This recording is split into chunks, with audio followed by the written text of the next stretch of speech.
Okay. So the next session which we are having right now is Smart Farming, Smarter Insurance, the Actuarial Lens on PMFBY. How many of you know the full form of PMFBY? With a show of hands. Okay, let me help you. The Pradhan Mantri Fasal Bima Yojana, PMFBY, stands as a cornerstone of India's efforts to safeguard farmers against the perils of crop loss due to natural calamities. Join us as we unravel the synergies between smart farming practices and smarter insurance solutions, and as we examine how the actuarial lens enhances the resilience and sustainability of agriculture in the face of ever-changing environmental, economic, and social challenges.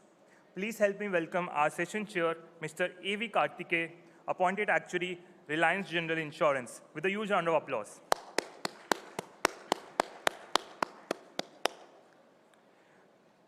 Mr. A.V. Karthikeyan has over 2 decades of experience in Indian market. Now I would like to invite our speaker, Mr. Sarthak Mahajan, a non-life actuarial specialist. Sarthak Mahajan is a distinguished professional with over a decade of experience in insurance and actuarial domain, and currently holds the position of non-life actuarial specialist at the United Nations Development Programme. In his current role, he plays a vital role in bolstering the crop insurance scheme PMFBY for the Government of India, contributing to the Sustainable Development Goals. So with that, I leave it to our session chair, Mr. A.V. Karthikeyan. Thank you.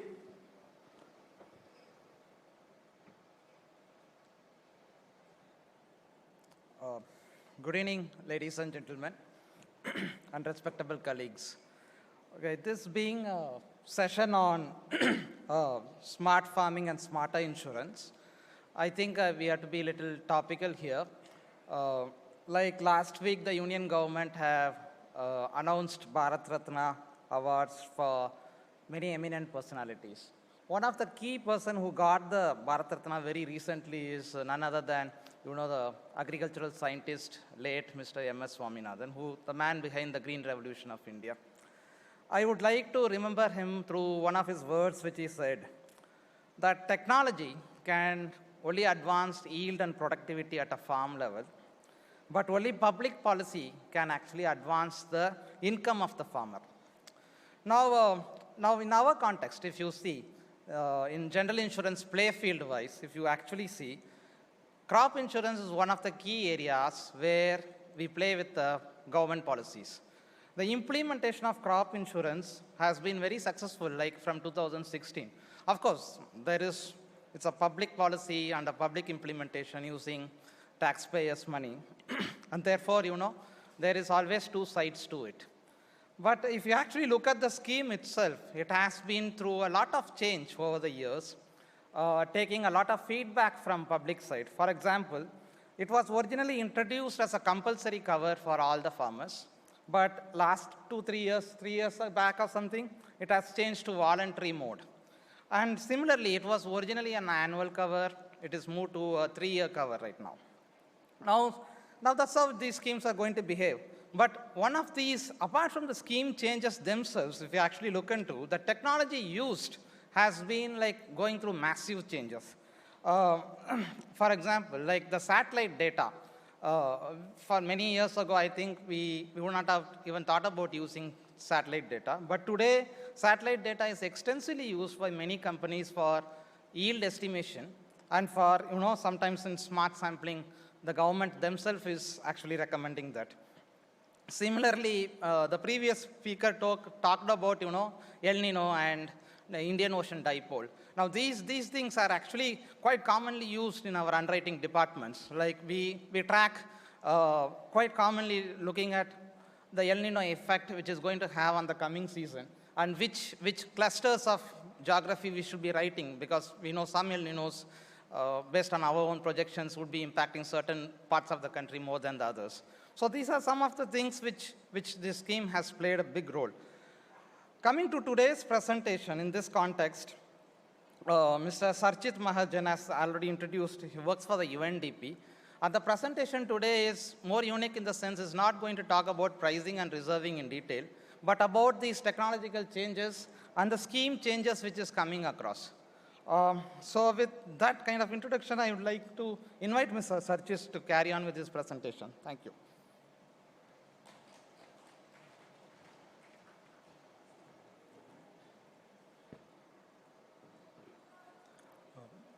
Good evening, everyone. Thank you, Mr. Karthikeyan, for that introduction, and thank you for the MC, for telling the full form of the scheme, PMFBY. I am here to speak on the Government of India flagship program, the Pradhan Mantri Fasal Bima Yojana, which in English means the Prime Minister's crop insurance scheme. So in India, if you know, around 54.6% of the total workforce is engaged in the agriculture and the allied activities. So it was very important for the Government of India to understand and come up with a very robust crop insurance scheme, which can protect the farmers and the people in the agriculture sector to get safeguard from the crop losses. So with this, the Pradhan Mantri Fasal Bima Yojana was launched in 2016 with the aim of maximizing the farmer benefit and minimizing the burden on them. So I think with this, we can proceed with the information on the PMFBY. Yep. So, understanding the overview of the scheme was launched by our Honorable Prime Minister on 18th February 2016. And in the same year, in April, the scheme was implemented in the Kharif season. And the prior scheme, before this PMFBY, we had two schemes, NAIS and MNIS, which is the National Agriculture Insurance Scheme and the Modified National Agriculture Insurance Scheme, which got integrated with the current scheme. And this was implemented from Kharif 2016 season. Also in Kharif 2016, we came up with a unified package insurance scheme, which in short we call as UPIS, which is a scheme amalgamation of many more covers, not only crop insurance. That got integrated in 2016, but that could not last long, and we had to close the scheme. And then in 2017, when the scheme got progressed, we saw a lot of premium reduction, and there was an increase in coverage, which was very good for the scheme, in fact. And in 2018, we came up with a crop insurance farmer app. So wherein farmer can get all the information regarding the crop insurance scheme that the Government of India is currently monitoring. With that, and with around 3 years in the scheme, we felt a need to restructure the scheme with a better terms and conditions, in the policy, and we started working on getting it restructured in 2019, and successfully in 2020, we got it restructured, and we had a Pradhan Mantri Fasal Bima Yojana, a restructured version. And specifically, as Mr. Karthikeyan mentioned, that we have been focusing more on the technology side now. So, from 2021 onwards, we have been able to, put forward a lot of technological interventions as well, I think which you will get to know in the upcoming slides. Then, moving ahead, it's important to understand the key features of the scheme. So I would, talk about 4 major things here. First thing is the scheme coverages. Like, what kind of farmers are covered. So basically, we try to cover approximately all type of farmers, in our scheme. We also not only, insure those farmers who have their own land, but we also insure those farmers who are, who have rented land as well. And, some kind of sharecroppers as well. With this, this scheme is very unique. Why? Because, as I mentioned in the beginning that, we want to have a very less burden on the farmers. So there's a lot of subsidy that we provide on this scheme. So for that subsidy, the central government, which is Government of India, is actually working with the state government to get the premium of this scheme funded. And a very less percentage of the premium is being paid by the farmers. And apart from that, it's important to also calculate, how much loss will be there when there is a crop loss. How to assess that loss and what should be the actual sum insured. So for that, we use the scale of finance, which we get from the local, state government. And we then see what was the actual cost of cultivation, which for us, that would be the amount that the farmer will be losing as well, apart from the income, right? So we try to, derive that sum insured using that. And, what kind of risk coverage are we providing? So, for a farmer, there are, I would say, 2 stages specifically. One, when the crop is standing, it's in the field, and we need to insure that crop. And the other one is that when the crop has been harvested, and the farmer is ready to sell off that crop in the market, right? So there might be a time delay, when the crop is harvested and when he can actually sell in the market. So we provide the insurance coverage for that time period as well. Then moving ahead, what kind of coverages we provide under the scheme. So we, basically provide coverages under two major heads. One is the yield-based, wherein, we calculate the actual yield. We also calculate the threshold, like the threshold yield, what should be the minimum yield that that area should have. And if there is a shortfall of yield at the end of the season, we, calculate that shortfall, and we, multiply that with the sum insured, and then we pay that amount. That is more on the productivity, on the yield that we have. Then the other components that we also cover is the non-yield side, wherein we cover four major factors. The one of them is the prevented sowing, and the other one is post-harvest. We also cover the localized calamities that are there and some kind of mid-season adversities. So we will be covering those in detail in the upcoming slides. So understanding the product structure. So if you see the crop cycle, when the seed is sown, from that stage up to the stage when we have the maturity of the seed. And also, as I mentioned before, we also cover the post-harvesting. So we need to cover the farmers on approximately all the stages of the crop cycle. So for that, we provide a cover of prevented sowing that you can see on the left. That when the farmer actually sows the crop, and for any reason, it gets to know that the crop will not yield perfectly, and because of some localized calamity or because of some weather conditions. So we pay the 25% of the sum insured to the farmer, and the cover gets ceased. And when the crop is now, example, if the crop has been sown successfully, and we feel that the crop will work out perfectly, we still provide insurance cover to the farmers in terms of the area yield cover that I mentioned before, and also we provide the localized calamity and the mid-season adversity cover for the farmers. So this goes up to the maturity of the crop that you can see on the screen as well. And once the crop is harvested, for a period of 14 days, we still cover the farmer. Suppose, for example, the crop has been harvested, and the crop is standing idle on the farm, and there is some unexpected rains, or there is some flood or something, and the farmer faces the loss for that. So we still provide cover to the farmer for those 14 days.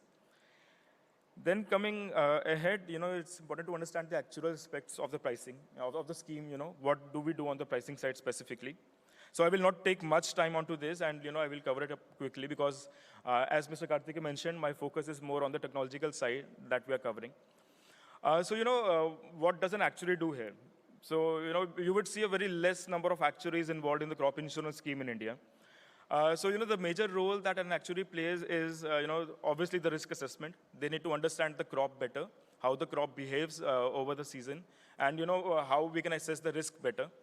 Apart from that, we get a lot of data, from the state government, from our local vendors, wherein we need to, analyze those data sets historically to see the weather pattern, to see the crop pattern, how the losses are coming up in the past years. Apart from that, as I mentioned, that this scheme is highly subsidized. The role of an actuary is not only the pricing side, but it is also to calculate the subsidies that each government will be paying, right? What is the subsidy that central government will pay, and what is the subsidy that the state government will pay?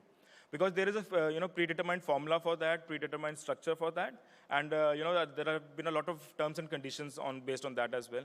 So this is something that an actuary has to do as well for the scheme.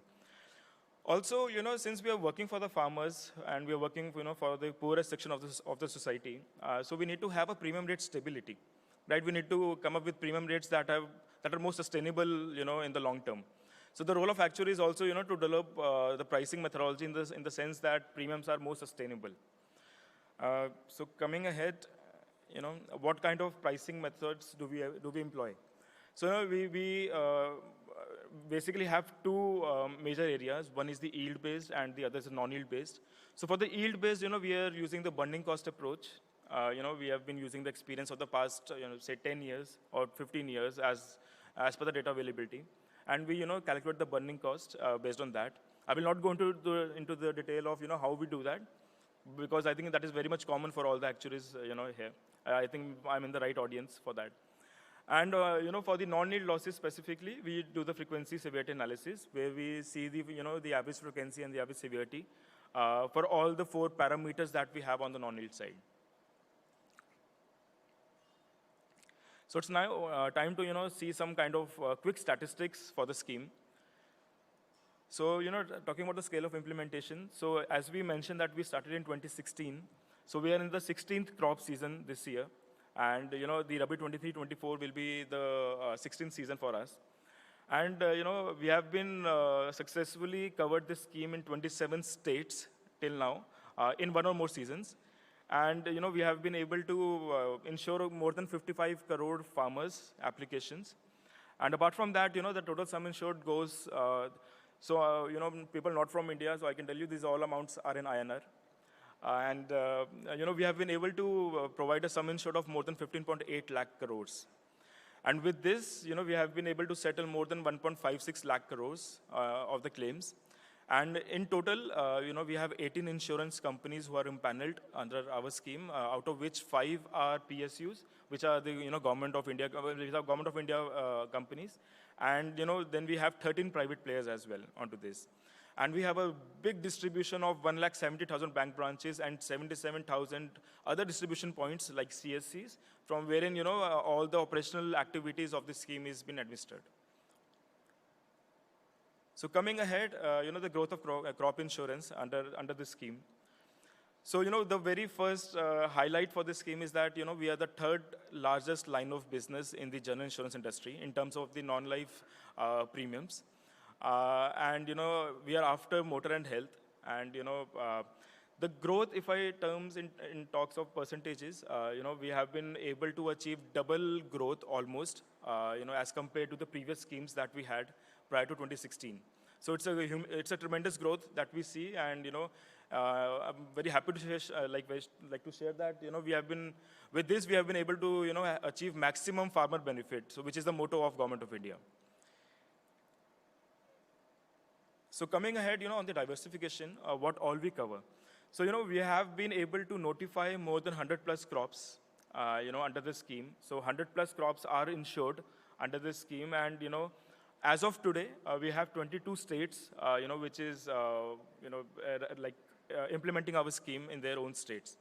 And we try to cover a lot of perils as well here. We cover inundation, landslide. We cover the cyclones, droughts. We also, sometimes cover the wild attacks by the animals, which can destroy the crops. So a lot of covers are being, taken care of specifically for farmers. Now, coming on the claim ratio, I've been using a term, term sustainable insurance product, right? Sustainable premium rates as well.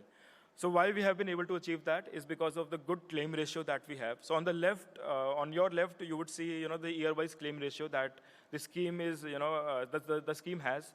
And on the right, you will see the cumulative claim ratio since 2016.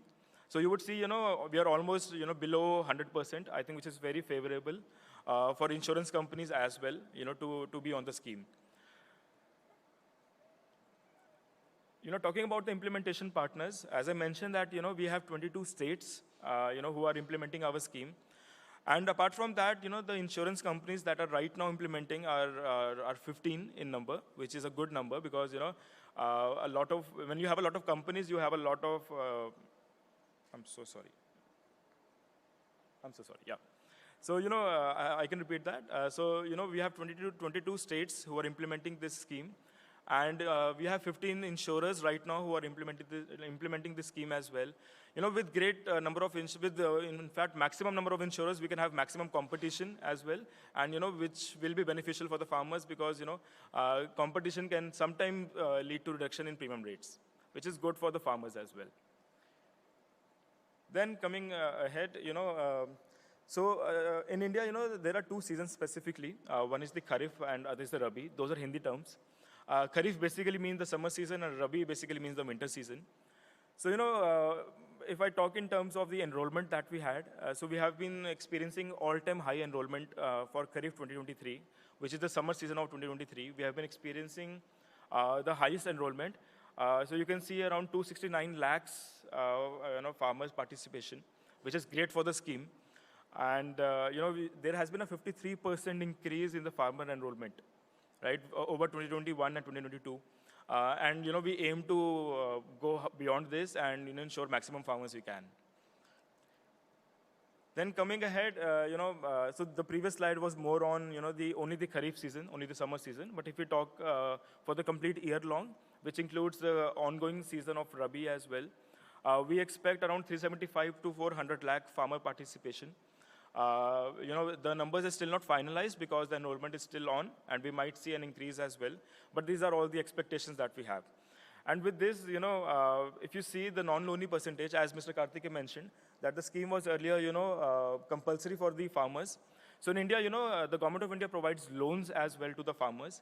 And, those loans are at very minimal, interest rates. So, for the farmers who have taken loan from the government of India were, compulsorily, they had to take the insurance cover, but that was discontinued from 2020 onwards.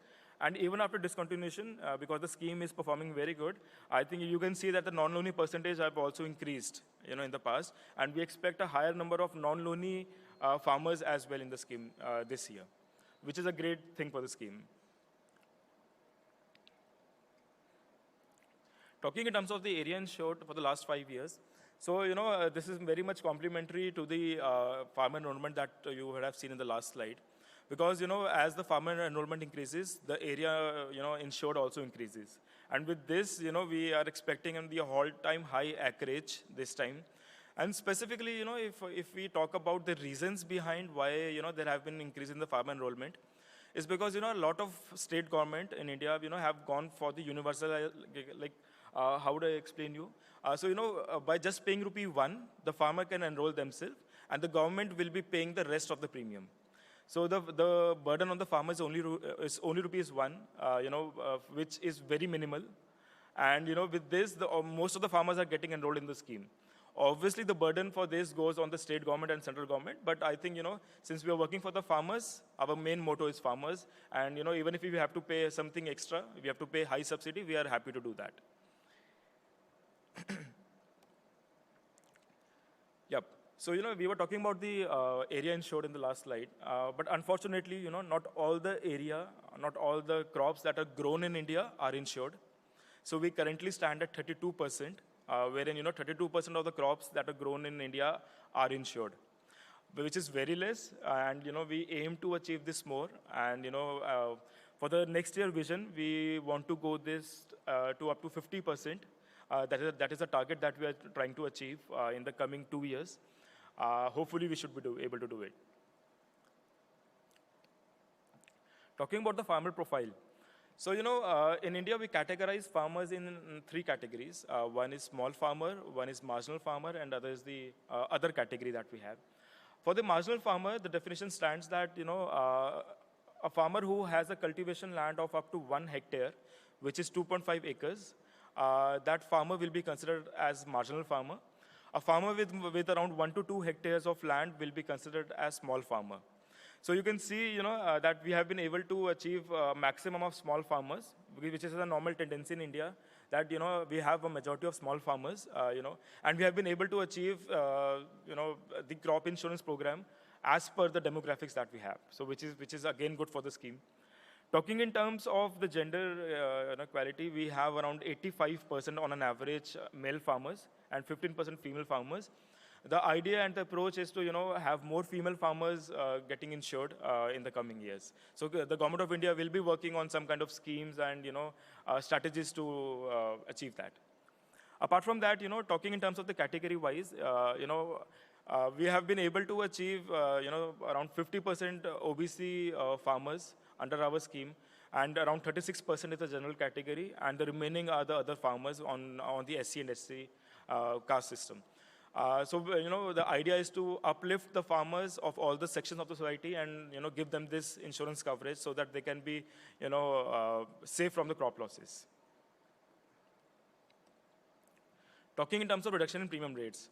Again, mentioning about the sustainable insurance products, sustainable premium rates, we have been able to lower down the premium rates because, we have been experiencing a very favorable loss ratio in the past, which has definitely led us to, achieve a reduction in premium rates, which is good for the state government, which is good for the government of India, and which is good for the farmers as well. Because, the treasury is not that affected when the premium rate is low. So we have been able to achieve that. Now, let's understand more on the risk and participation. So basically in 2020, we were experiencing that, most of the insurance companies were getting out of the scheme. Right? The reason for that is that, they had a lack of, favorable reinsurance arrangement. They did not have capital, enough to fund this because, this scheme involves a lot of premium, a very high amount of premium. And eventually, what we saw that in the tender process that we had, when we asked the insurance company to quote their premium rates, there was a lot of non-participation from most of the insurance companies. So there was a need to, do something and, bring back the scheme again on track. So for that, some kind of alternative models were introduced. I will help you explain each one of them. We basically introduced three models. The first model was a 80-110 model. We call it as cup and cap. In 80-110 model, the loss ratio of the insurance company gets capped at 110%. If there's any loss ratio below 80%, that premium surplus will also be shared. So this amount will be shared between the insurance company and the state government. There is no role of government of India here.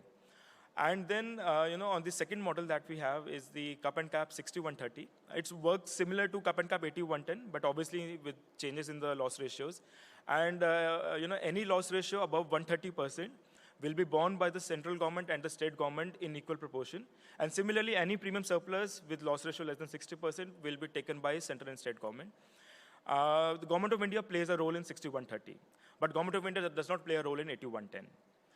And, then coming on the profit and loss sharing, so any amount up to, the loss ratio up to 100% will be of the insurance company.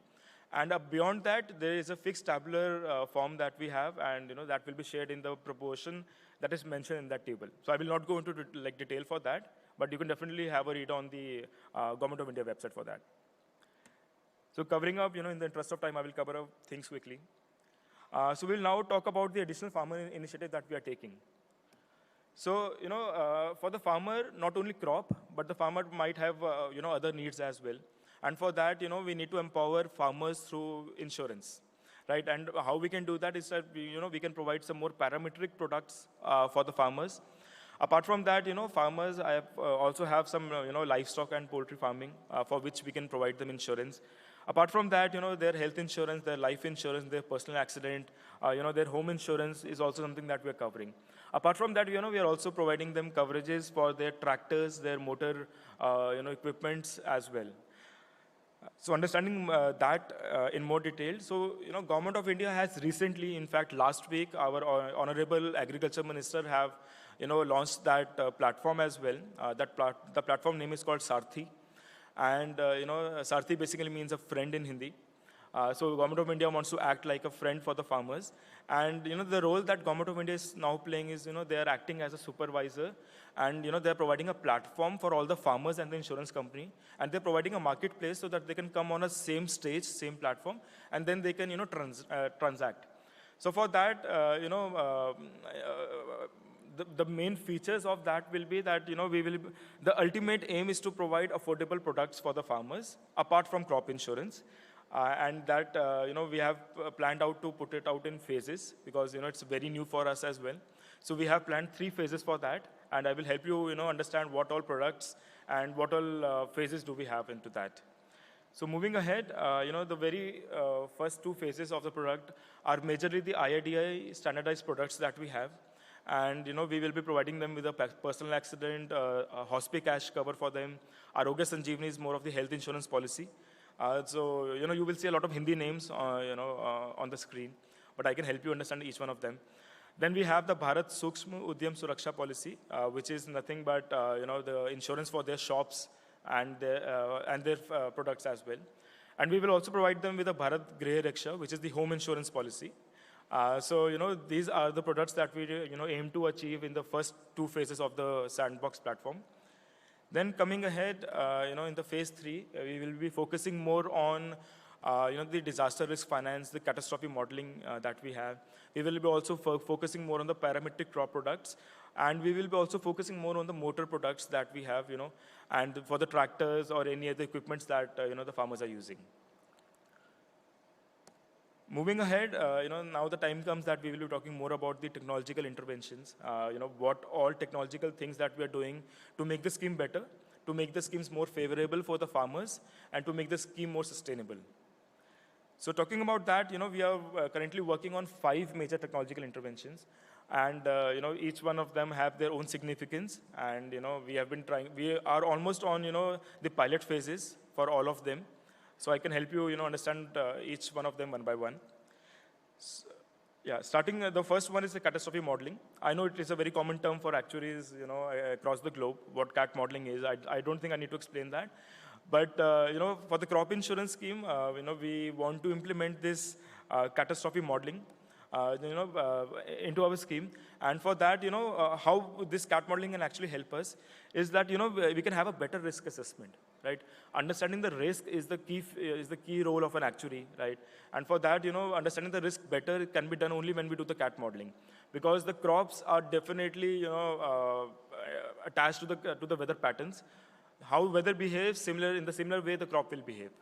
So for that, when we do the catastrophe modeling, we will have, a better portfolio management.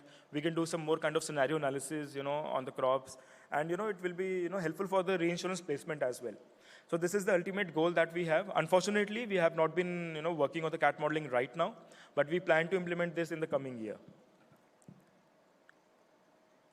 Then the other, initiative from the Ministry of Agriculture and Farmer Welfare, Government of India, is the another application named as AgriStack. This is the new. I'm so sorry. Yeah, this is the new digital push, from Government of India, wherein the ultimate aim is to have the crop mapping. For that, we have been tying up with multiple state government departments, multiple departments within the Government of India, to have a land record integration, to have crop validation, to have farmer verification. Because when you're working on a farmer scheme for at such a big level, there are obviously very much chances of frauds, errors, omissions. So just to prevent them, we need to come up with a lot more of compliance mechanisms, and that can be done with the help of technology. So whenever a new person comes under the PMFBY scheme, a farmer comes for an enrollment, we check their details with other applications that we have, and we then verify if the farmer is real, if the farmer have actually the crop land or not, or because there should be no mis-selling of the insurance policies. This is the basic concept of insurance. I know I'm out of time, but I will try to cover up quickly. The next, technological intervention that we have is named as YesTech, which stands for Yield Estimation System Based on Technology. So, as I mentioned before, that, we have been working on the yield-based insurance product as well. So there was a need to, assess the crop yield with the help of satellite, right? So that is, we have tied up with the Indian Space Research Organization named ISRO, and we have also tied up with ICAR, Institute of Council of Agriculture Research. And, we have been trying to capture the satellite images of the crops just to assess and verify whether, what the yield is and how the crop looks from the satellite. Because, it is very difficult for, physically verifying the crop at each and every cropland. So, we have been coming up with these kind of interventions. Moving ahead, so satellite is one of the options that we can assess the crop yield. And another option is to do some smart sampling, right? As I mentioned, we cannot go to each and every land, but we can have samples, which we can do on certain land in a particular district or a gram panchayat or a state as well. So, we have put up a Agri app for that, and, we try to capture the plot details, and we then try to capture, in the next slide you will see, then we try to capture the weight of the crop, the green weight and the dry weight as well. This helps in understanding what the actual yield is. And then we try to map these yield with the nearby areas, and then we can, come up with a actual yield for that crop in a particular area. So this is what we are doing. Then coming ahead, the next intervention that we have is named as cropping, which is collection of real-time observation and photographs of the crops. For this, the main purpose of doing this is to assess the non-yield losses, right? In this, the farmer can actually click a photograph standing in his or her land, and he can send the photograph on the app, with the help of AI and machine learning, we can actually see whether there is a crop loss there or not, and then the insurance company will have to make the payment. This is a very new thing that we have come up with. This is not compulsory right now, but we will be making it compulsory very soon. So this is again on the pilot phase that we have. Then moving ahead, next thing is WINDS. WINDS is nothing but the Weather Information Network and Data System. The ultimate goal, as I mentioned before that, the crops are affected by weather, right? And we need to map the weather. We need to store the weather data. For that, the aim that Government of India has is to build a network of, build the largest network, in fact, of the AWS and the ARGs. AWS basically stands for Automatic Weather Stations, which captures the temperature, humidity, and all those weather data. And ARG basically stands for Automatic Rain Gauge, which captures the amount of rainfall that has occurred. So, the ultimate goal is to create a centralized platform wherein we can store all the weather data, and then we can use to understand the crop patterns and how, we can assess the risk better. With this, another goal that we try to achieve is that, we can give, intimation to the farmer in case of any adverse weather condition happening, or as I think Mr. Frank mentioned that, there's a concept of El Nino, right? If something of that sort of thing happens, we can let the farmer know, and farmer can get, ready in advance. And, we can try to mitigate the risk as well with this. Then moving ahead, I would like to end this very soon. So we will talk more about the way forward that we have. I've been trying to cover, these way forward in my previous slide, but just to summarize them.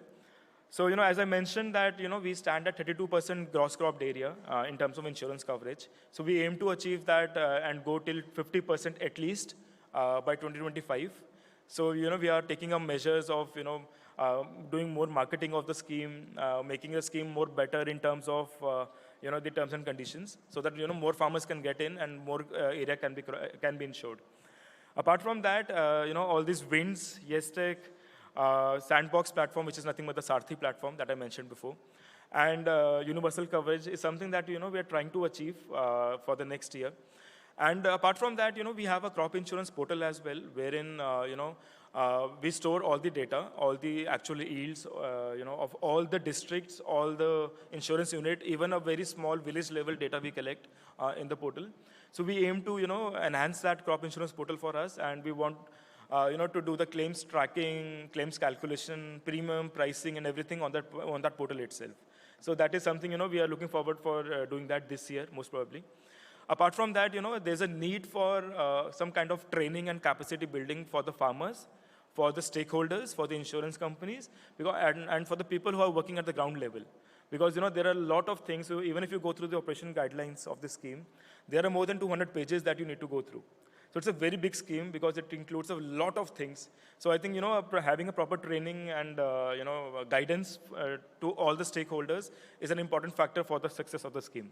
So we will be, investing more on that as well this coming year.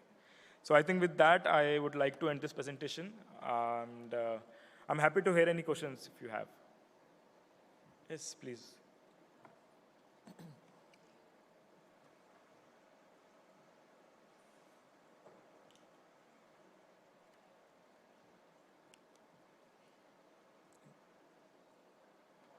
No, like this.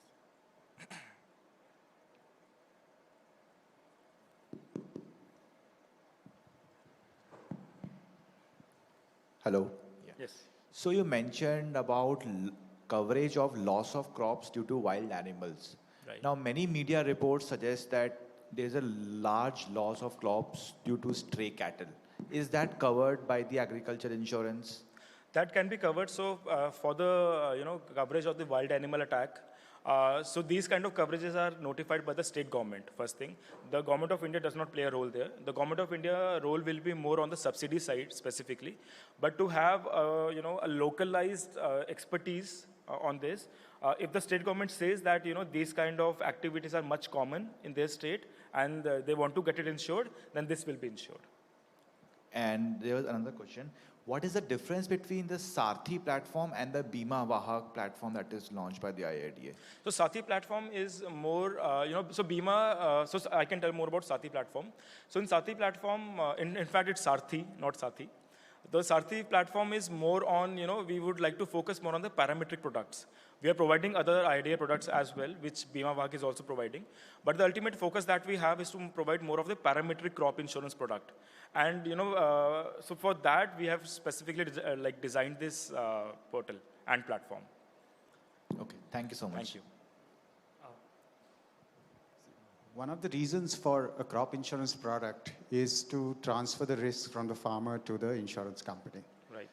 So when the farmer has transferred all his risk, typically the risk that he was diversifying earlier, which is having many crops over a limited area, he can now just have one crop, get economies of scale, and improve the productivity. Right. So as the provider, are you monitoring the trend of the number of farmers that you are covering who are single crop farmers versus multiple crop farmers? And do we see any trends where, because of this scheme, farmers start putting effort over just one crop and generally get higher revenue over that same piece of land? So I agree with your statement, definitely. And with this, since the farmer is able to transfer its risk, so they are more independent and they are more confident as well. No, we understand the theory.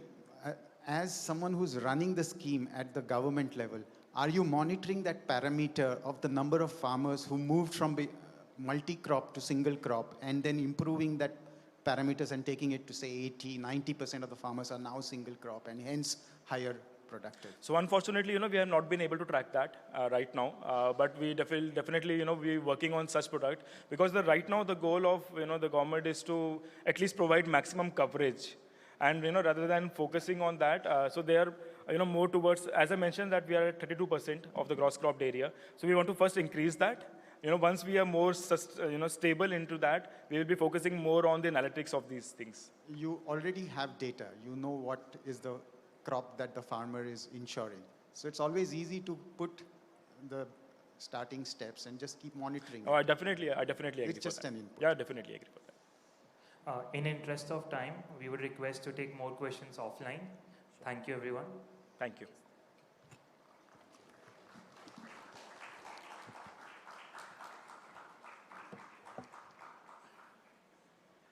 Thank you both for sharing your insights with us, and it was a learning experience to hear you. I will now like to invite Mr. J.V. Prasad to give memento to the speaker and the session chair. Please welcome him with a huge round of applause.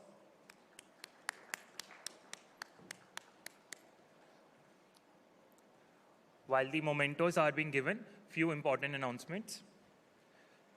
We will start at 6:45 sharp with our cultural event and dinner. So please be right on time.